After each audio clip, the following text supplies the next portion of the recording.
Yang kedua, yang tentang P3K ini. Narasi soal panjang, durasinya singkat. Nah, kemudian yang ini yang saya perlu mengingatkan bahwa saya kira passing grade dievaluasi mungkin penting.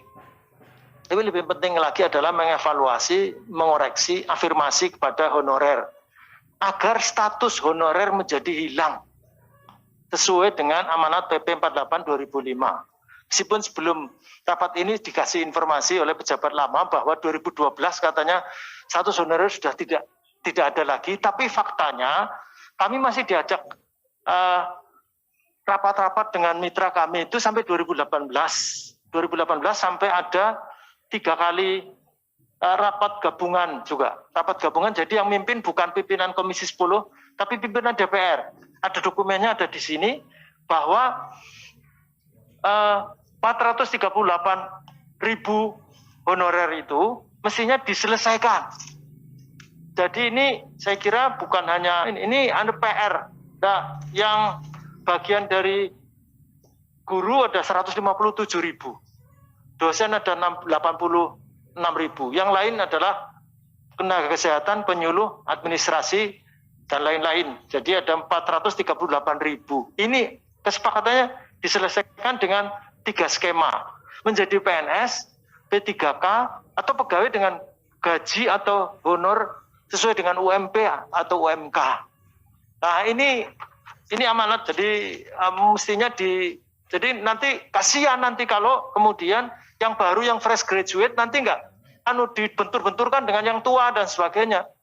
Jadi ini diselesaikan dulu bagaimana caranya menjadi PNS, menjadi P3K, atau menjadi pegawai dengan gaji atau honor sesuai dengan UMP atau UMK. Nggak ada lagi yang tidak ada. Di luar 3 itu nggak ada. Opsinya hanya 3 aja.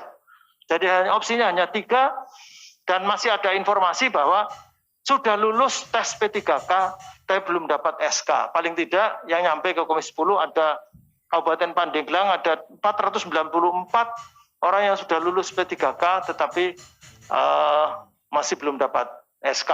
Nggak tahu problematika teknisnya seperti apa. Saya kira demikian dari kami catatan-catatannya dan saya akhiri wabillahi hidayah taufik wallahul muwaffiq ila aqwamit thoriq. Nun wal qalami wa ma yasturun. Bisa apa lagi? Assalamualaikum warahmatullahi wabarakatuh. Salam. Terima kasih Pak Kiai Fikri. Sudah lama beliau nih. Sudah lama beliau. Kalau enggak nanti lupa. Bapak Ibu sekalian dilanjutkan. Iya, catatan pentingnya Pak Fikri, Bu Sekjen. Kami juga kaget itu karena kita belum pernah mensepakati anggaran yang belum ada perbedaan dari pembahasan sebelumnya. Karena ini mohon penjelasan terkait dengan pergeseran ini. Ini jadi penting supaya semua dokumen di Komisi 10 tidak tiba-tiba berbeda dengan apa yang kita jadikan agenda raker ini. Selanjutnya saya persilahkan dari Partai Amanat Nasional, Ibu Dekor. Silakan Bu. Ya, terima kasih pimpinan. Kami persilahkan Prof. Zainuddin Maliki terlebih dahulu.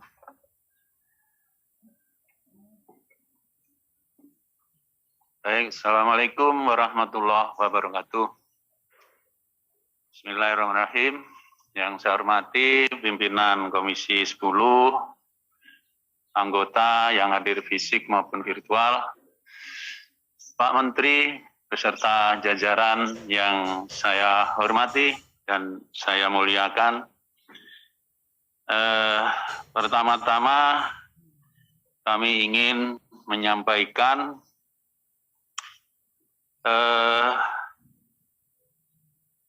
merupakan sejarah tadi sudah disampaikan oleh Mas Menteri, bisa melakukan rekrutmen P3K dalam jumlah yang cukup banyak. Tapi yang banyak itu juga belum menyelesaikan seluruh tanggung jawab atau kewajiban yang dibebankan kepada pemerintah untuk menyelesaikan kasus guru honorer. Dalam kesempatan yang berbahagia ini saya ingin menyampaikan kepada Pak Menteri dan jajarannya agar menggunakan kesempatan rekrutmen P3K ini sebagai sebuah kesempatan yang sangat baik untuk membayar hutang pemerintah kepada para guru-guru honorer. Karena apa? Karena guru honorer itulah yang mengisi proses pelaksanaan pembelajaran di depan siswa-siswa kita itu bisa berjalan dengan baik karena kita tahu pemerintah masih kekurangan lebih dari 1 juta guru dan itu pun belum termasuk yang pensiun.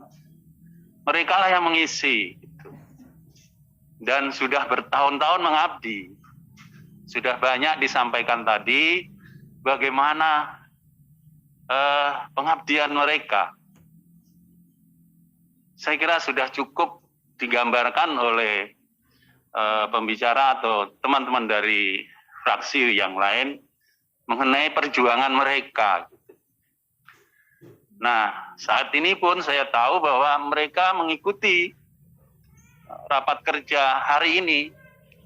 Saya memantau karena ini terbuka live streaming di Facebook. Rapat kita ini beberapa menit yang lalu sudah diikuti oleh lebih dari 1.600 dan sudah disebarkan, di-share lebih dari 300, itu baru yang di Facebook. Belum yang di YouTube, itu lebih 2.600 sudah saya lihat itu. Beberapa hari yang lalu, beberapa guru honorer bertanya kepada saya, apa perlu saya ke Jakarta untuk mengikuti RDP ini? Gitu. Saya bilang nggak usah lah. Gitu.